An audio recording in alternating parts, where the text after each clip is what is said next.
Budget নিয়ে বিস্তারিত আলোচনা করতে এই মুহূর্তে আমাদের সঙ্গে যোগ দিয়েছেন বেসিসের সাবেক সভাপতি সৈয়দ আলমাস কবির। সৈয়দ আলমাস কবির, আপনাকে স্বাগত জানাচ্ছি ইন্ডিপেন্ডেন্ট টেলিভিশনে। আপনার কাছে শুরুতে একটু জানতে চাই, নবনির্বাচিত সরকার অর্থাৎ এই দফায় বিএনপির এটি প্রথম বাজেট ঘোষণা। সার্বিকভাবে এই বাজেটের মূল্যায়ন জানতে চাই আপনার কাছ থেকে। অনেক ধন্যবাদ। সার্বিকভাবে তো আমি বলবো যে এখন পর্যন্ত যতটুকু আমরা দেখলাম এবং পড়লাম, আইসিটি খাতের জন্য ডেফিনেটলি এটা একটা খুবই ভালো একটা বাজেট হয়েছে, কোনো সন্দেহ নেই এতে।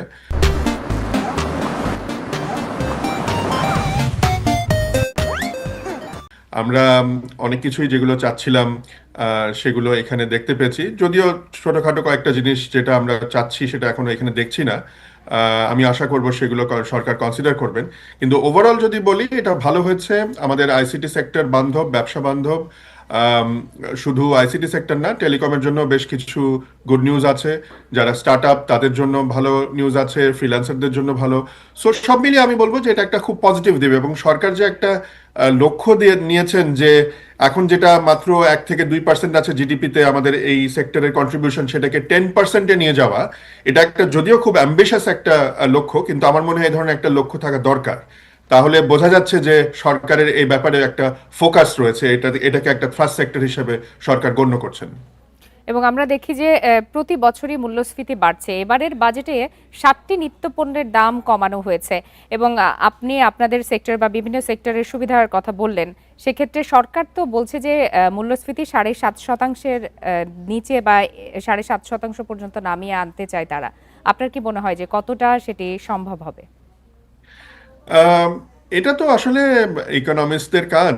এটা মূল্যস্ফীতি ব্যাপারটা খুব ট্রিকি, এটা এখানে খুব একটা ভালো ব্যালেন্সিং করতে হবে। কেননা আপনি যদি মনে করেন এই যে আমাদের সরকারি কর্মচারীদের দাম, কি বলে, বেতন বাড়ানো হয়েছে, কিন্তু ধরেন সেই তুলনায় যদি আমার যদি ডিমান্ড সাপ্লাই ঠিক না থাকে তখন কিন্তু মূল্যস্ফীতি অটোমেটিক্যালি হয়ে যায়। আবার আরেকটা জিনিস আমরা করি যে আমরা ওই গতানুগতিক, হয়তো আমেরিকায় যেটা করছে যে সুদের হার বাড়িয়ে আমরা ইনফ্লেশন কমানোর চেষ্টা করি, এটা বাংলাদেশে কিন্তু কাজ করে না।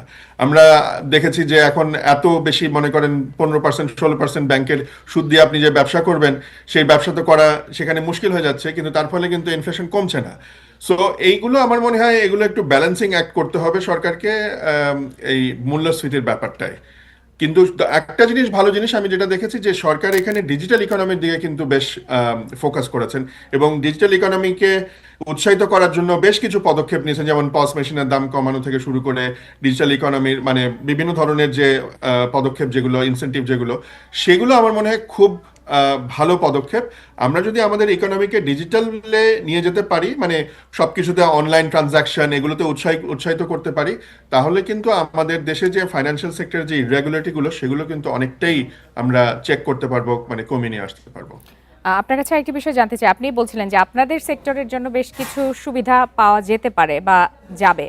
সেক্ষেত্রে কি মনে হয় যে বিদেশি বিনিয়োগ এবং তথ্য প্রযুক্তি উন্নয়নে এই বাজেট কতখানি ভূমিকা রাখতে পারে? একটা জিনিস খুব ভালো হয়েছে, যেটা আমরা অনেকদিন ধরে বলে আসছিলাম, যে পলিসির কনসিস্টেন্সি, ধারাবাহিকতা। তো এখানে আমাদের বেশ কিছু জায়গায় দেওয়া আছে যে আগামী 4 বছর বা 5 বছরের জন্য কর অব্যাহতি আছে, বিভিন্ন ধরনের সুবিধা আছে। তো এই যে 4 থেকে 5 বছর, 2030 বা 2031 পর্যন্ত যে পলিসিগুলো নেওয়া হলো, আমি মনে করি এটা একটা খুব ভালো পদক্ষেপ। তার কারণ হচ্ছে যে এর ফলে বিনিয়োগকারীরা, ইনভেস্টররা, দেশি এবং বিদেশি ইনভেস্টররা, তারা আস্থা পাবেন এই বাংলাদেশে ইনভেস্ট করার জন্য, বিকজ তারা দেখতে পাচ্ছেন যে আগামী 5 বছরে কি হতে যাচ্ছে।